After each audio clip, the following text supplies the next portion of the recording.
Well, it is a thoughtful Thursday, and we go through our thinking modules every Thursday. Remember from the book, How Successful People Think. They are 11 modules, and I cannot find that book to save my life. Does anybody know where that book is? How Successful People Think. Go back through that book to make sure that you are being a realistic thinker, a big picture thinker, a bottom line thinker, that you're being a strategic thinker. All those thought processes and more will be found in that particular resource. With that being said, on this Thoughtful Thursday is Conversations with Cornelius. I'm your host, Cornelius. I'm grateful that you have given me this opportunity just to help you and I both underscore how we are going to think on today. And are you committed to removing distractions and clutter so you can think on the real issue with clarity? I love it. I love it. I love it. I love it. I love it. Listen, whose hands are you trusting? And I've learned this on yesterday's Bible study at 12 noon. I learned this, and I learned this theoretically, and then I learned it through experience experientially. The blind will lead the blind, and both will fall into a ditch. So be careful whose hands you and I trust, because there might be a pair of hands we're trusting that we should not be trusting. And in the words of a sage, you're trusting someone that trusts someone you don't trust.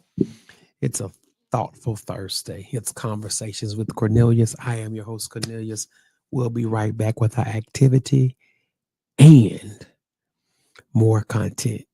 Peace and blessings. Welcome to Conversations with Cornelius. I am your host, Cornelius. Today, you will be engaged, entertained, and educated.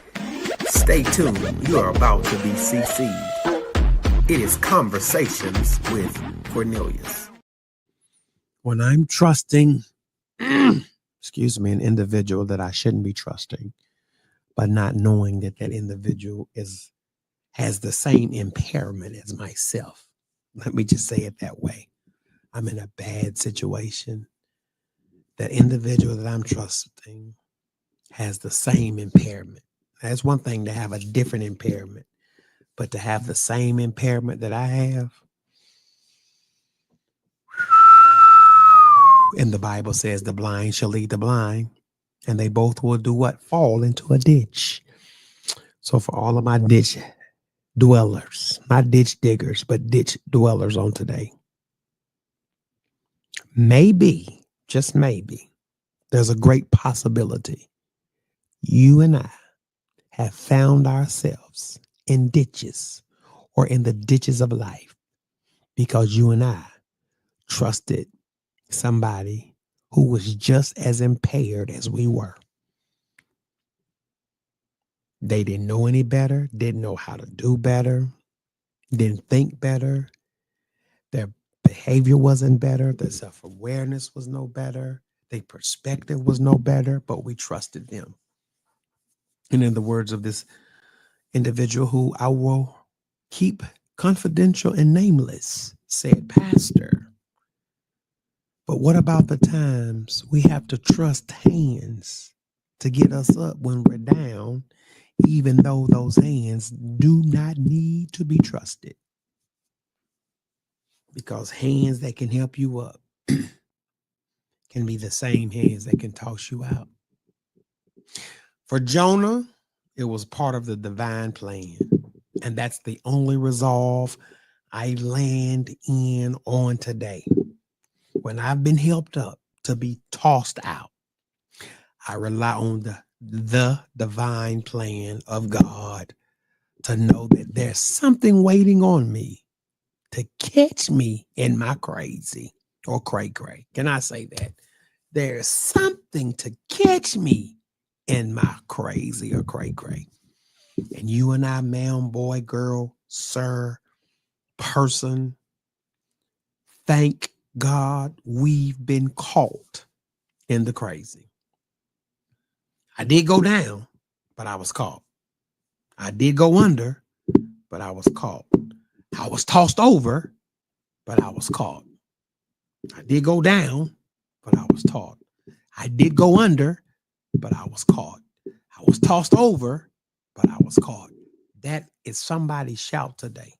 That even though you went down, even though we went under, even though we were tossed over, something was there to catch us. And I'm grateful today I've been caught. So now, on this thankful Thursday, I can say this with unequivocal hesitation when I think of the goodness of Jesus and all that he's done for me. I feel my Baptist now. Thank God I got caught. Because if I had not gotten caught, I would not be in the position that I'm in now. I might not be where I want to be, but I can thank God I'm not where I used to be. Whose hands are you trusting today? Make sure you putting your trust in the Lord's hands.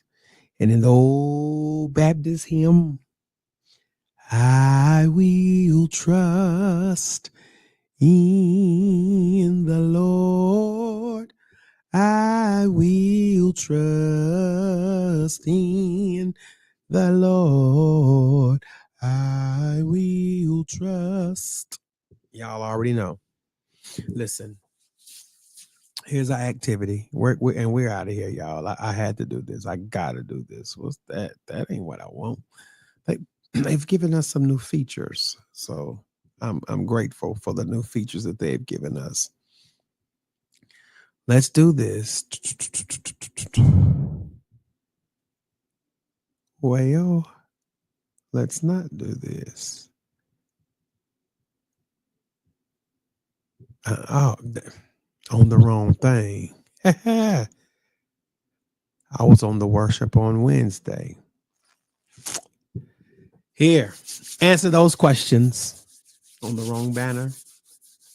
Answer those questions. Got to answer those questions. We're scrolling at the bottom. Have you taken the time to acknowledge your feelings without trying to change them? Have you done that? I should have probably put this on to see how I sound, so I don't want to mess up my sound anyway. Recognize what and how are you currently feeling? Have you taken the time? Have you and I taken the time to acknowledge our feelings without trying to change them? Answer that question. Yes, no, maybe. And remember, be careful whose hands you trust, because somebody's hands you're trusting is trusting somebody you don't trust. Thank you, Mike Murdoch, for that one. If it's not yours, I honor the individual who gave it to us. So first of all, recognize and allow, then investigate, and then nurture. Let's do that today on this thoughtful Thursday. See you on Friday. Guess what on Friday? Guess what happens on Friday? 104. 104.1. Yeah. See y'all. Peace.